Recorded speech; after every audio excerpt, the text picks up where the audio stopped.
Et salut à toutes et à tous, ici Max Strat et on se retrouve pour la Hades Draft League 3ème édition. J'espère que vous allez bien. Moi ça va plutôt pas mal pour une vidéo qui n'était absolument pas prévue à la base. Parce que je devais faire une pause tout simplement du format. La 9ème génération, ça a du bon. Ça a du mauvais aussi, niveau mental ça allait moins bien, mais bon j'ai reçu l'invitation d'Hurtado et la hype l'a emporté. Et me voilà, tout simplement, pour cette 3ème édition de la HDL. J'en ai jamais fait avant, c'est une compétition qui divise les gens, donc qui trie les gens en fonction de leur niveau dans des divisions. Donc vu que j'avais jamais fait la compétition et qu'ils n'avaient pas trop du coup de données, ils m'ont mis en division 3, ça me va très bien pour le coup. Niveau assez honnête, de ce que j'ai compris c'est assez hétérogène cette saison quand même, parce qu'il y a des gens qui descendent de division 2, il y a des gens qui montent de division 4 et il y a des gens qui sont restés div 3, donc c'est un peu hétérogène. On va voir et tout simplement essayer de se placer le mieux possible dans ce groupe. Je me suis dit que c'était l'occasion de reprendre un peu le temps de faire ce que j'aimais en Draft League, c'est-à-dire vraiment prendre le temps de faire mes builds, m'appliquer in-game et produire tout simplement des matchs dont je serai fier. Et surtout, vous partagez ça parce que vous êtes de plus en plus nombreux, mine de rien, et merci beaucoup à me demander des conseils en Draft League, et ce, peu importe le niveau. Même si je m'étais un peu éloigné, je reste quand même très proche de la commu, ça me fait plaisir, et ça m'a donné envie tout simplement de refaire des vidéos. J'avais le temps, donc je me suis dit, on va faire des vidéos. Alors, je préviens, c'est vraiment des vidéos full analytique, c'est-à-dire qu'on va y aller dans les détails. Si vous voulez savoir la façon dont je pense le jeu, la façon dont je comprends certaines choses, ma façon de jouer, ma façon de build, vous saurez tout. Pour le coup dans ces vidéos, si ça vous intéresse pas, si vous êtes là plutôt pour voir des matchs drôles, de la hype, etc., n'hésitez pas, il y a plein de gens qui font des vidéos HDL. Donc n'hésitez pas à aller voir leur contenu. Moi, ce sera vraiment beaucoup plus analytique, même si évidemment je vais pas vous spoiler les matchs. Le but c'est aussi de vous en faire profiter. Mais personnellement, ce sera ma façon de débrief mes games avec vous. Donc vous allez voir aussi comment je débrief mes games, comment je cherche à m'améliorer, tout simplement. Et donc ma façon de réfléchir de manière générale autour du Draft League. Mais assez parlé, si on est là, c'est pour parler évidemment de ma draft, parce qu'on va pas faire de vidéo sans que vous connaissiez ma draft HDL. J'en suis assez satisfait pour le coup. Bon, j'étais bien placé au moment de choisir, j'étais placé dernier, donc pour ceux qui connaissent un peu le format, vous savez que ça me permettait de faire 2 picks à chaque tour, mais en même temps on était dans des poules de 16 et en format PAL des Adex, c'est assez compliqué. En parlant du format, voilà, je viens de le dire, c'est pas le Adex, on pouvait choisir entre 9 et 11 Pokémon, et on avait un budget pour des Terra Capitaine, donc des Pokémon spécifiques qui pourront utiliser le Terra dans nos drafts. Personnellement, j'en ai qu'un, donc ce sera assez facile à suivre pour la suite de la compétition, et d'ailleurs, on va en parler de ce Terra Capitaine. C'est le MVP de cette draft, j'ai nommé Ogerpon Wellspring avec son Terra Water, et pas besoin d'autres Terra de toute façon parce que le Pokémon est juste complètement fumé. Je suis assez choqué d'ailleurs pour le coup d'avoir pu le sélectionner alors que j'étais... il y avait 15 mecs avant moi qui ont sélectionné et pourtant j'ai eu la chance de prendre Ogerpon Water. On va faire mes picks un par un. Et je vais vous parler un peu de ma méthode de pick parce que je sais que tout le monde a un peu la sienne. Moi perso j'en ai une assez particulière, donc je vais pas tout vous expliquer en détail, parce que j'ai envie de garder certaines petites choses pour moi. Par contre je vais vous expliquer la façon dont je sélectionne mes pokés, parce que je les prends vraiment un par un. Je sais qu'il y a beaucoup de gens qui font des draft plans, notamment, mais perso j'apprécie pas en faire, pour la simple et bonne raison que déjà si tu te fais snipe t'as le seum. Et surtout en général, je vais prendre un exemple, tu prends Gliscor. Gliscor rentre parfaitement dans ta draft, ou Landorus, admettons. Allez, Landoté. Tu prends Landoté. T'es très content parce qu'il rentre parfaitement dans ta draft, t'as fait tout ton proto autour de lui, et là, bim, le snipe. Donc quelqu'un d'autre le prend avant toi. T'es dégoûté et tu te dis non, vas-y, mon game plan, je l'aimais trop, mon draft plan était génial, etc. Je vais juste trouver un substitut et tu prends, je dis n'importe quoi, Lando Incarnate. Sauf que Lando Incarnate, oui, il y a le même timing, oui, etc. Oui, c'est le même type, oui, c'est un peu le même poké, sauf que, non, c'est pas le même poké, il peut pas avoir les mêmes rôles, il ne comble pas les mêmes choses, et du coup, en fait, le proto, c'est la même chose, mais en moins bien. Et le problème, c'est que si on commence à faire ça sur 1, 2, 3 pokés, et en fait, on a une draft qui est plus du tout cohérente. C'est pour ça que j'aime pas les drafts plans. Je préfère faire mes picks un par un, je regarde même pas la tier list avant de faire mes picks. C'est-à-dire je la regarde avant la phase de draft évidemment, mais une fois que c'est plus à moi, je ne regarde plus la tier list jusqu'à ce que ça arrive à moi, et là je me dis ok, ça a été sélectionné, dans ce qui reste c'est à moi de pick. Comment je fais? Je trie les pokés selon 4 critères. Le premier c'est le rôle. Le rôle, ça peut être breaker, ça peut être un pivot, ça peut être un Pokémon full défensif, ça peut être un complément offensif, ça peut être un Pokémon un peu mixed, un peu les deux, voilà. C'est le rôle que va prendre le Pokémon dans votre draft. Donc c'est la première chose pour moi qui doit décider. Par exemple, si tu as déjà 3 breakers, évidemment que tu ne vas pas reprendre un breaker. Pour moi, c'est logique. Donc la première chose qui définit ce que tu vas pick, c'est le rôle. Ensuite, au-delà du rôle, il y a évidemment le typing. C'est-à-dire que tu vas pas prendre un Pokémon poison, même s'il rentre bien, même si c'est un bon breaker, que tu as besoin d'un breaker, si tu as déjà 2 poisons, ça sert à rien. Ou alors que tu accumules les faiblesses seules, ça ne sert à rien de prendre un poison. Donc le type, évidemment, est très important. Donc une fois que j'ai le bon rôle, je vais aussi voir s'il n'y a pas, dans tous les Pokémon qui prennent ce rôle-là, des Pokémon qui ont un type intéressant pour ma draft. Donc je vais trier, en fait, je vais faire l'entonnoir, et au fur et à mesure, je vais tomber sur le Poké qui m'intéresse. Troisième critère, le speed tier, parce que mon dieu que c'est important le speed tier en 9G. Évidemment, si vous avez 3 Pokémon à 120, essayez d'aller plutôt vers des speed tiers plus bas pour combler. Voilà. Donc ça, évidemment, speed tier très important, donc c'est mon troisième critère. Et enfin, le quatrième critère, qui est beaucoup plus... beaucoup moins important, on va dire, bien que sur certains aspects, il peut l'être, c'est tout simplement l'utility. Donc, est-ce que le Pokémon a du setup? Est-ce qu'il a du hazard control, c'est-à-dire est-ce qu'il enlève ou il pose les hazards? Est-ce qu'il a demi-tour? Est-ce qu'il a, je sais pas, aromathérapie, voilà. C'est, disons, la condition bonus. C'est toujours le petit bonus qui vient avec un Pokémon. Par exemple, dans le cas de Gapon et Spring, forcément, le fait d'avoir les spikes en plus, ça le rend plus intéressant que potentiellement un autre Pokémon. Donc, c'est mes 4 critères. Et pour le coup, vous allez voir que des fois il se mélange un peu parce que forcément le rôle d'un Pokémon, des fois c'est en fonction de sa speed. Donc par exemple un Pokémon qui va pivoter, forcément il va être plus rapide qu'un Pokémon qui pivote pas. Donc ça se mélange un peu, mais globalement c'est les 4 critères que je respecte sur tous mes picks. Et tout simplement je vais vous montrer un peu ma réflexion derrière chacun d'eux. Et le premier, comme je vous l'ai dit tout à l'heure, c'est Ogalpon Wellspring, qui est un Pokémon absolument parfait pour un premier pick. En termes de rôle, c'est un Pokémon offensif qui est Terra, donc déjà j'ai mon Terra, qui tape excessivement fort, il tape comme un sourd, 20% avec son masque, plus le stab, plus le boost du Terra, sur un move qui peut crit en plus et qui fait pas contact que Jol, c'est absolument imblairable, c'est ingérable comme move.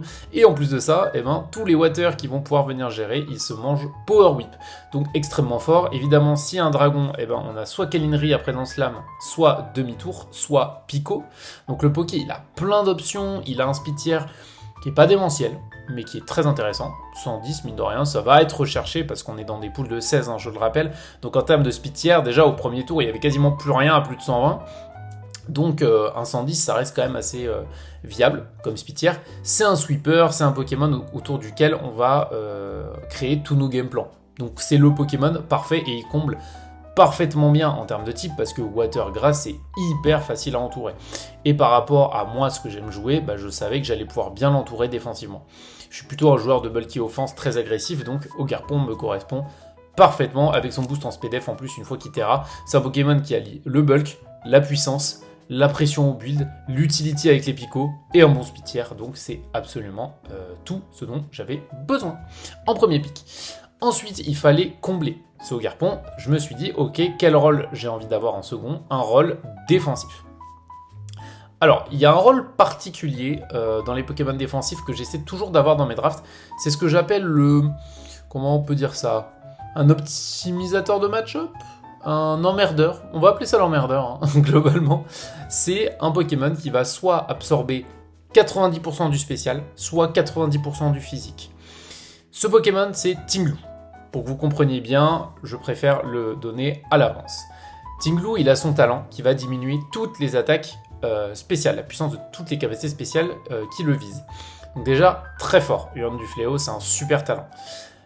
En plus de ça, forcément, le Pokémon a une énorme base PV, ce qui lui permet d'être archi bulky sur l'aspect def. En plus, il a un bon timing, mais ça, on en reparle juste après. Un bon typing. Je sais pas. Est-ce que j'ai dit timing? Non, j'ai dû dire typing. Bref. C'est un Pokémon qui est extrêmement bon sur le spécial. Il va limiter à fond tous les Pokémon qui tapent dans ce registre-là. Et avec Ogarpon, c'est intéressant. Pourquoi? Parce qu'Ogarpon, il a Trailblaze. Le set Trailblaze Sweeper, il est terrifiant. Avec le boost en SPDF, donc ça accumule les boosts, c'est vraiment flippant. Donc les gens, ils vont toujours essayer de jouer un Scarf pour contrer ce set qui dépasse Ogarpon. Le problème, c'est que quand tu joues un Scarf, t'as pas le Specs, t'as pas la Life Orb, et forcément, tu vas faire un peu moins de dégâts qu'à l'accoutumée. Et du coup, si ton Scarf il tape spécial, Ting-Lu va venir te chercher extrêmement facilement. Tu vas mettre 15% à Ting-Lu. Et ça, c'est pas acceptable. Donc en fait, au build, ça va poser problème. Parce que merde, qu'est-ce que je fais si mon Pokémon spécial, il sert à rien. C'est bien, je vais l'envoyer sur Ogarpon, mais en fait, il va faire quoi derrière? Il va absolument rien faire. Donc c'est pour ça que je trouve ça en tout cas hyper intéressant d'avoir un Pokémon emmerdeur comme ça qui va punir en fait le fait de taper, devenir Revenge Kill avec un Pokémon spé ou un Pokémon même physique. Il n'y a pas beaucoup de Pokémon qui le font, mais Ting-Lu entre dans cette catégorie et surtout c'est un des pires Pokémon à laisser venir gratuitement défensivement. Parce que Ting-Lu, quand il est sur le terrain, il peut Earthquake, il peut enlever 50% de ta vie de n'importe quel Poké avec Ruination, donc ça veut dire qu'il punit autant les Pokémon offensifs que défensifs.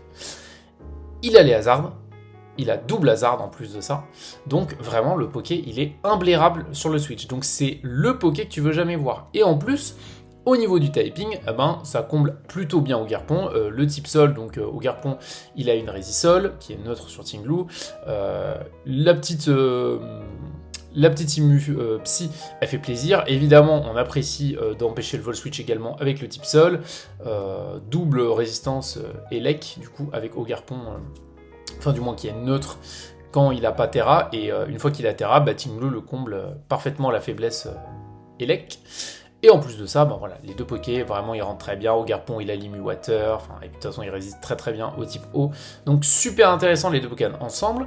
Et en plus de ça, il y a le rôle d'emmerdeur. Donc déjà, Ting-Lu est très bien. Au niveau du speed tier, on s'en fout un peu parce qu'on est au début de la draft, donc c'est pas grave d'avoir un Pokémon très lent. Juste, on y fera attention à l'avenir pour que la draft évidemment soit pas trop lente. Et en termes d'utility, je viens de le dire, il a les rocks, il a les spikes, donc le Pokémon est absolument parfait. Et on enchaîne directement, parce que je devais avoir aussi de la speed sur cette draft, parce qu'Ogarpon 110 c'est bien, mais ça suffit pas, parce qu'il peut pas porter le Scarf. Il me fallait un Poké qui puisse jouer le Scarf, qui est globalement plus que 110, qui frôle avec les 120 de speed. Il y avait quasiment plus rien, mais il y avait un Pokémon qui comblait parfaitement ce besoin. Je voulais aussi un Pokémon offensif rapidement, qui puisse combiner avec Ogarpon, et j'ai décidé de prendre Cinderace. Première fois que je joue le Poké, très content, même chose pour Ting-Lu d'ailleurs, ou même Ogarpon Water, donc beaucoup de nouveautés dans cette draft pour moi, ça fait très plaisir. Et ce Cinderace, donc je le ramène, pour quelle raison? Déjà, en termes de rôle, c'est offensif, ça pivote. Donc, est-ce qu'il combine avec Ogarpon? Bah oui, parfaitement, parce qu'en fait, c'est quoi qui va gérer Cinderace? C'est les types feu, c'est les types eau. Donc, sur tous ces Pokémon, tu peux faire quoi? Tu peux pivoter, faire demi-tour et envoyer Ogarpon Water. En plus, c'est un demi-tour qui sera toujours stable avec Libero, donc c'est super intéressant. En termes de typing, j'ai pas de type feu. Globalement, c'est plutôt sympa, comme je l'ai expliqué avec Ogarpon. Ça me rajoute une petite résistance plante que j'avais pas forcément. Écoutez, pourquoi pas? Cinderace, c'est pas le Pokémon de toute façon qui est plus populaire pour son bulk. Mais c'est toujours sympa de se dire qu'on peut le hard switch sur des petits grass notes, sur des petits écosphères, sur des trucs comme ça. Ou même sur des draining kiss, des petites attaques fées, j'ai pas de résifé pour le moment. Donc c'est très intéressant. En termes de speed, le Pokémon il est à 119, donc c'est ce que je recherchais. Il peut être joué Scarf, c'est pas son meilleur rôle, mais moi je le trouve très intéressant en Scarf. Et en termes d'utility, il a du setup, et il a Court Change. Donc très bien, je n'avais pas encore de quoi gérer les rocks, donc Cinderace est absolument parfait.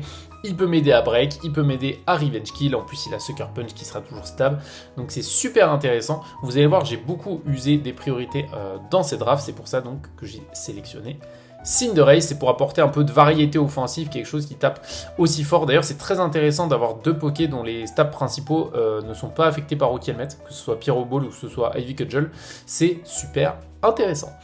Et j'ai décidé de coupler ça avec un autre Pokémon défensif. Sauf que là, on a déjà Ting-Lu qui est très lent, qui a une grosse présence défensive, mais qui est qui n'est pas le Pokémon qui va non plus permettre de jouer de l'up tempo, parce que moi j'aime beaucoup avoir un gros tempo, pouvoir toujours agresser l'oppo, et c'est pas forcément toujours possible avec des Pokémon comme Tinglu.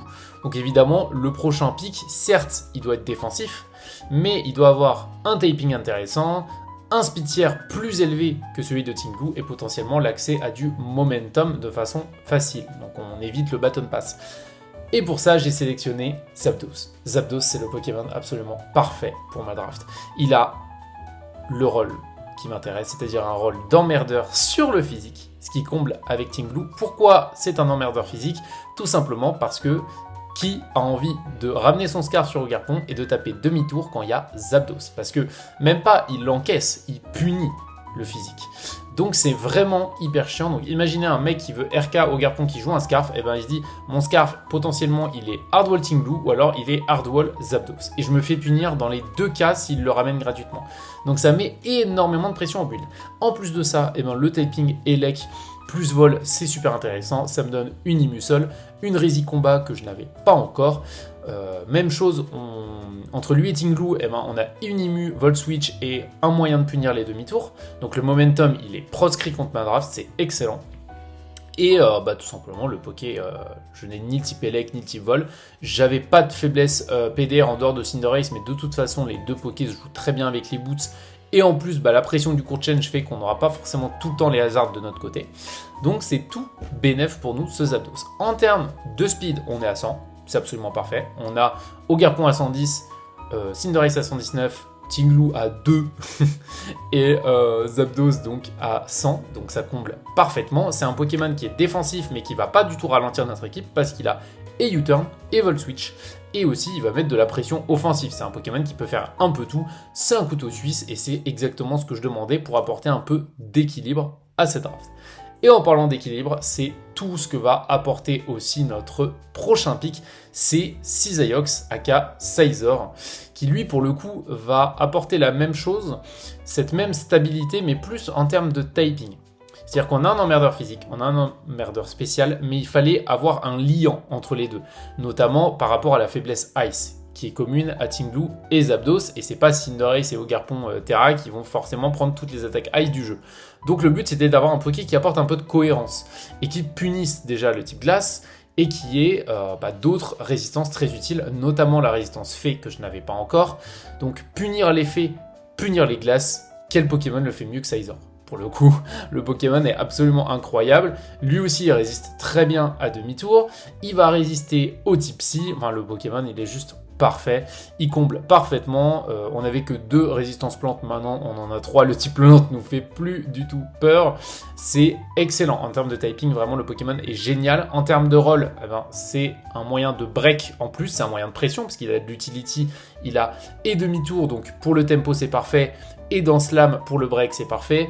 Il a des coffres parce que mine de rien, on a pas mal de hazard stack avec Tinglu et Ogarpon, donc c'est très intéressant de pouvoir coffre des boots. Et voilà, tout simplement, le Poké va m'apporter sa polyvalence, un Defog en plus, parce que Court Change c'était quand même un peu limité, donc Defog plus Court Change sur 2 Pokémon qui font partie de mon top 6, c'est quand même excellent, et c'est important aussi d'avoir des options, certes pour enlever les rocs ou les poser, mais des options qui sont réalistes sur beaucoup de matchs. Donc très intéressant. Pour l'instant, la seule faiblesse, on va dire, évidente de ces 5 Pokémon, c'est peut-être que ça tape un peu tôt sur le physique. Vous allez le voir, je n'ai absolument pas corrigé le tir. Pour le coup, c'est une catastrophe. Mais évidemment, on reparlera des faiblesses globales de ma draft plus tard. Et oui, j'aide beaucoup mes oppos. Ce à quoi je vous répondrai, j'en ai absolument rien à foutre. Et je vais les fumer. Non, j'ai fait beaucoup de vidéos, j'ai l'habitude de faire des vidéos. Honnêtement, déjà, il n'y a pas 100% des gens qui regardent mes vidéos. Sinon, je ferais beaucoup de vues. Et en plus, globalement, c'est pas quelque chose qui est franchement emmerdant. J'estime que c'est quelque chose qui est assez obvious quand on regarde ma draft. Et c'est quelque chose surtout dont j'ai conscience. Dites-vous qu'une faiblesse dont vous avez conscience, c'est quelque chose que vous pouvez exploiter. Parce que si vous avez une faiblesse, c'est 80% de chance que l'oppo essaie d'exploiter cette faiblesse. Et quand on sait ce que va faire l'oppo en draft league, on peut s'y préparer. Et c'est extrêmement fort. Alors évidemment, il y a des limites. Quand il y a 4 grosses faiblesses dans notre draft, ou quand il n'y a pas de hazard remover, c'est très compliqué. Mais des faiblesses comme ça, c'est plutôt facile à exploiter. Et vous allez voir même que ça peut des fois m'avantager.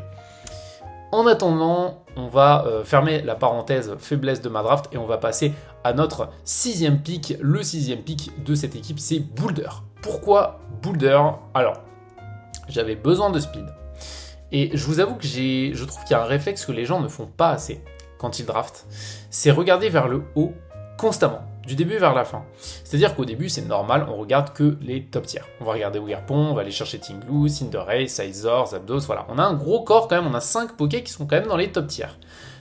Là, la majorité des gens se disent, eh ben évidemment, on va aller équilibrer le budget en prenant des Pokémon très bas.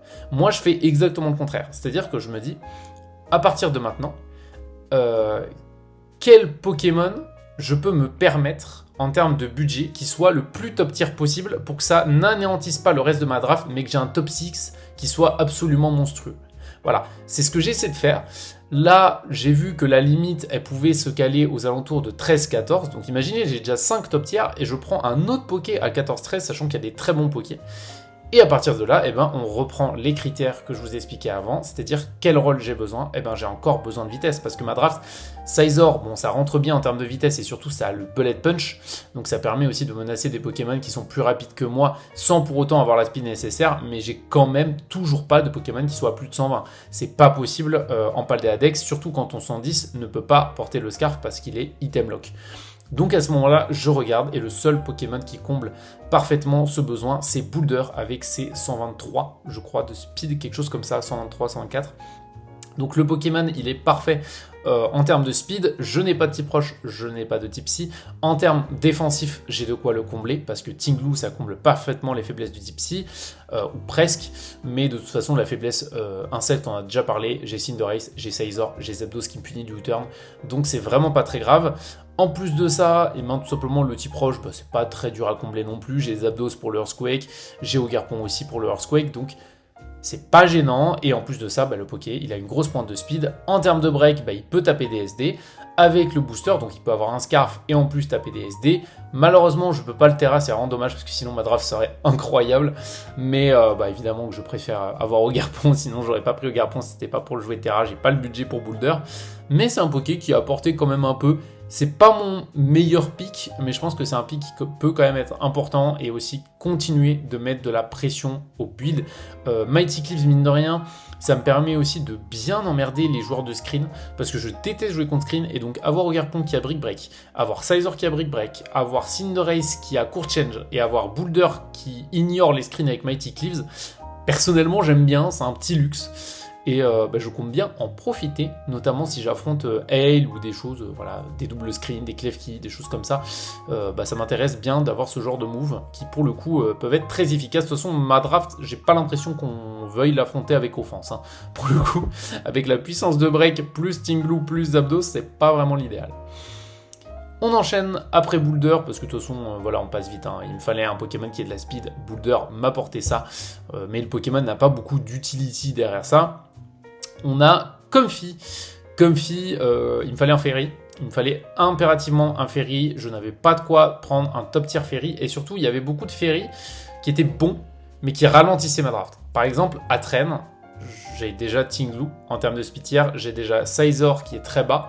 Donc c'était pas intéressant d'avoir ce genre de Poké. Surtout que Sizor, je vous l'ai expliqué, l'avantage c'est qu'il a Bullet Punch. Donc c'est un Poké lent, mais qui va pas être très utilisé sous Trick Room par exemple, donc c'est même pas un atout que je peux faire valoir. Même chose pour Sylveon, le Poké il est très bien, mais est-ce que j'ai besoin d'avoir autant de bulk, plus un vœu, plus tout ça? Ça allait ralentir ma draft plus qu'autre chose, donc j'ai pas d'intérêt à le prendre. Par contre, Comfey, c'est le Poké qu'il me fallait, parce que mon corps défensif, mon duo Tinglu, Zapdos je l'ai déjà, j'ai Sizor qui vient apporter de la cohérence, et j'ai Comfey qui vient sur des cas spécifiques. Ces cas spécifiques c'est quoi? C'est par exemple Urshifu SS qui tape SD, parce que le Poké est quand même très menaçant pour Zapdos, très menaçant pour Tinglu et pour le reste de ma draft. Donc pour ce genre de Pokémon, ou pour des Valiant, ou pour tous ces Pokémon là, Comfey il arrive et il a Draenikis prioritaire, plus 3 de priorité, et donc forcément le Poké il menace énormément de choses, mais en plus de ça, il a demi-tour, donc il ne casse pas mon tempo, il a des Fog, donc en termes d'utility, c'est parfait. Il a aussi Calm Mind, donc ça m'apporte une menace sur le spécial, quelque chose qui me manquait. Et en plus de ça, c'est une menace sur le spé parce que bah, tu peux pas être 6-0 par le set Life Orb, et en plus de ça, eh ben, tout simplement, plénitude, vraiment, Comfy peut gagner des games tout seul. Donc ça veut dire qu'il y a un gars qui va devoir mettre des EV en SPDF, alors que quasiment toute ma draft tape sur le physique. Et donc ça va bien l'emmerder. Même chose pour Zapdos, hein, j'en ai pas parlé tout à l'heure, mais le Zapdos Scarf potentiellement ou juste offensif peut faire des ravages sur certains match-ups parce que les gens vont ramener des full PV, full def. Ça c'est évident et je pense que je vais pouvoir en profiter. Comfy, vraiment, il apporte tout ce dont j'avais besoin. Et en termes de résistance, eh ben, une nouvelle résistance combat, on dit pas non. Et bah, tout simplement un moyen de punir les dragons aussi. Parce que j'ai pas de résistance dragon. Enfin, j'ai Scizor, mais c'est pas non plus le meilleur Pokémon pour gérer les dragons.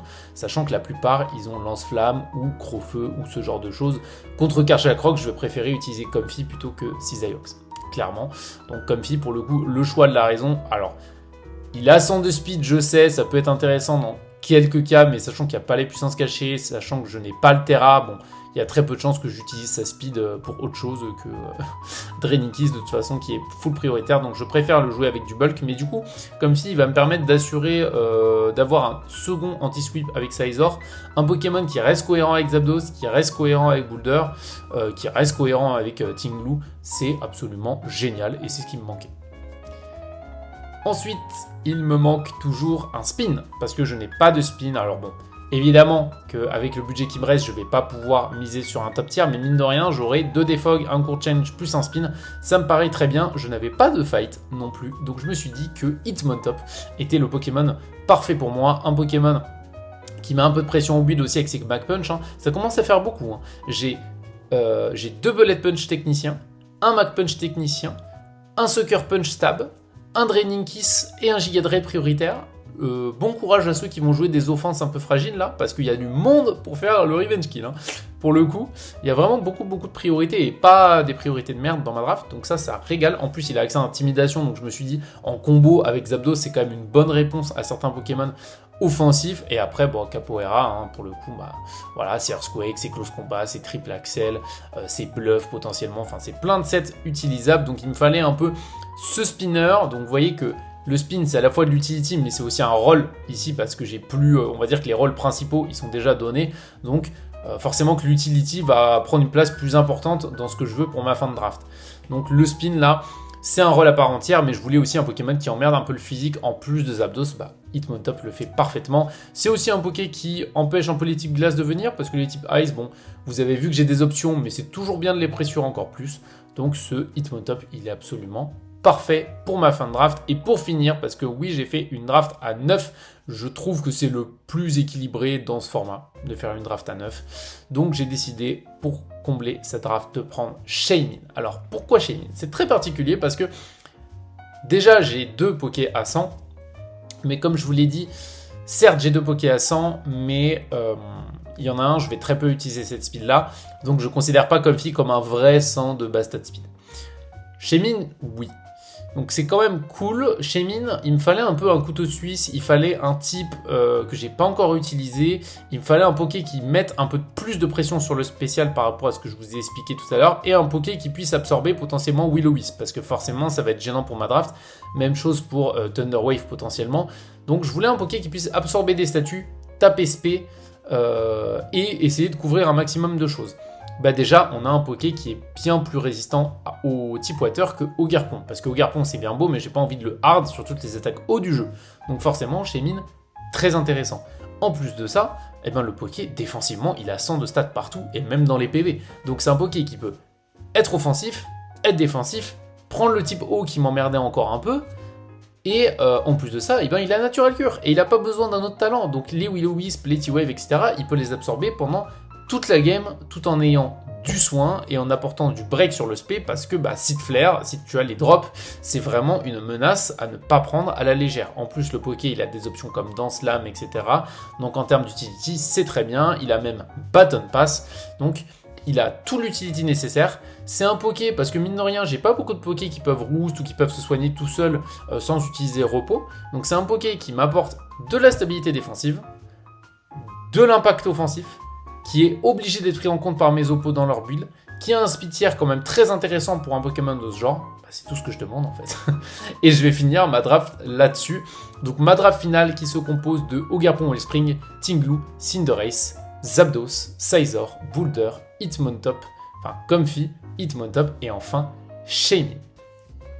Et on va en parler des deux grosses faiblesses de cette draft. La première, j'en ai parlé forcément, même si Shaymin il aide un peu, même si Comfey Zapdos ça aide un peu, c'est une draft qui tape trop sur le physique. Ça, clairement. En plus de ça, Cinderace, Zor, Boulder, c'est des Pokémon, même si j'ai de quoi punir les Water, ce serait quand même bien d'être un peu moins faible à tous les types acier, là, tous les gros Water, Momola, etc. qui traînent. Ça serait bien d'être un peu moins weak. Pour le coup, on va essayer de faire des efforts là-dessus. J'ai des trades aussi, hein. Donc pour le coup, j'hésiterai pas à les utiliser si je vois qu'il y a un Pokémon très intéressant pour moi qui se libère. En parallèle de ça, et ça c'est le plus gros problème de ma draft, c'est que j'ai un énorme trou de speed. C'est-à-dire que ma draft, il y a 70 je crois, ou 68 avec Zor, je crois que c'est 70 ça Zor, en speed, et après, mon Pokémon le plus rapide, il est à 100. Donc ça veut dire que 80, 85, 90, 95, ça peut jouer Adamant, ça peut jouer Modeste. Bon. On peut relativiser sur pas mal d'aspects par rapport à ça. Déjà, j'ai énormément de priorités. Donc il y a beaucoup de Pokémon qui ne pourront pas profiter de leur boost de puissance. Et en plus de ça, Tinglu, Zapdos, c'est quand même des Pokémon qui déconnent, mais vraiment pas défensivement. Donc c'est vraiment chiant, même si t'as des modestes, même si t'as des adamantes, c'est quand même dur de les passer. Et enfin, tout simplement la speed. Parce que quand bien même tu voudrais profiter de ce trou-là, le problème, c'est que le Pokémon défensif, admettons, j'ai Zapdos, Comfey, Shaymin dans une compo, si t'as que des Pokémon qui sont à 80, 85, 90, 95, en fait, tous tes Pokémon offensifs vont se faire dépasser par des Pokémon défensifs. Et ça reste problématique. Pourquoi ? Parce que j'ai des Pokémon défensifs qui ne sont pas passifs. Parce que mon seul, entre guillemets, slot passif, c'est Tinglu, mais Zapdos, ça fait extrêmement mal. Shaymin, ça fait extrêmement mal. Comfey, ça peut faire extrêmement mal. Donc t'as pas envie non plus de te faire dépasser par l'entièreté de la draft adverse. C'est pareil, ça va limiter ton setup.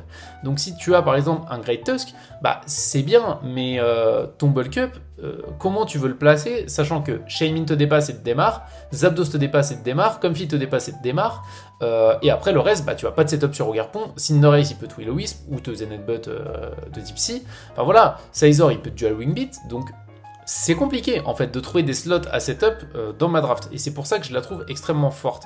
Et en parallèle, forcément forcer des full def, ça va permettre de donner de l'espace à des Pokémon qui normalement devraient pas en avoir. Donc Zapdos, Comfey notamment. Je pense que Comfey peut vraiment faire du sale dans cette draft notamment. Donc pour le coup, c'est pas une draft qui est parfaite. Je la mettrai pas forcément top tier de la division 3. Par contre, je pense que c'est une draft qui va extrêmement bien m'aller. Je suis joueur de BO, mais joueur de BO vraiment très agressif. J'aime bien avoir des gros pivots en fait qui me servent de plaque tournante, et après je fais des doubles, je joue très très agressif tout le temps. Et Tinglu, c'est la première fois que je joue Smon, et je vais pas vous mentir, si j'ai aussi pris Tinglu, c'est parce que je voulais pas l'affronter, parce que je déteste affronter Smon.